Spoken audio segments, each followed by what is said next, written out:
एक वैष्णव नवनीत प्रिया जी गोपाल जी की सेवा करता था, लेकिन उसके घर में इतनी दैन्यता थी कि एक बार का भोजन ही 3 बार में पाया जाता था। दोबारा बनाने की सामग्री नहीं इकट्ठी हो पाती थी। अब उसका कोई एक मित्र आया, वो पैसे वाला।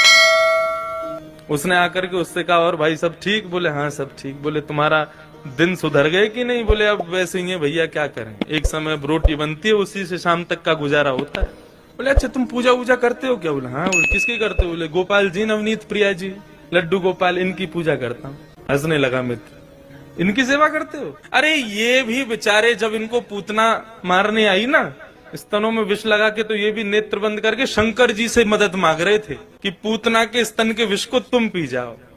अरे जो अपनी रक्षा स्वयं नहीं कर पाते, तुम्हारी रक्षा क्या करेंगे? इनसे बड़े शंकर जी हैं, शंकर जी को लिया तुम, उनकी सेवा शुरू कर दो। अब बेचारा मरता क्या नहीं करता, सब कर लेते हैं।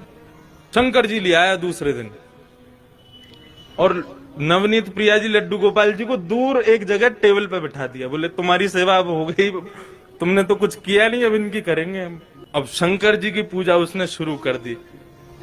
खूब रुद्राष्टाध्यायी से अभिषेक आदि सब करने के बाद में अगरबत्ती जला करके और त्रिपुंड लगा लिया। पहले तो उर्दपुंड लगा रहा था, अब त्रिपुंड लगा करके ओम नमः शिवाय जप करने लगा।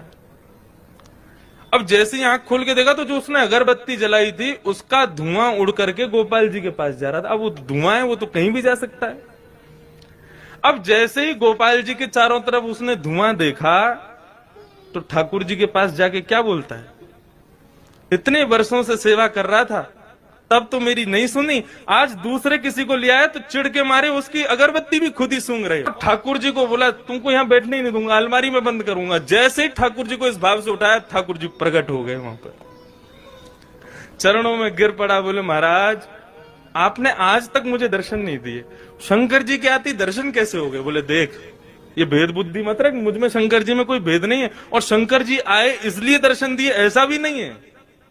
तो बोले क्यों किए, फिर क्यों दिए दर्शन आज आप? बोले कल तक तुझे ये नहीं लगता था कि मेरी नांग सूंघती भी है, कल तक तुझे ये नहीं लगता था कि मुझे भी जलन हो सकती है, लेकिन आज तेरे भीतर ये भाव आया कि मैं चैतन्य हूं, ये अगरबत्ती मैं भी सूंघ रहा हूं, मुझ में भी एक जलनशीलता आई है, मतलब मैं साधारण मूर्ति नहीं, मैं चैतन्य हूं।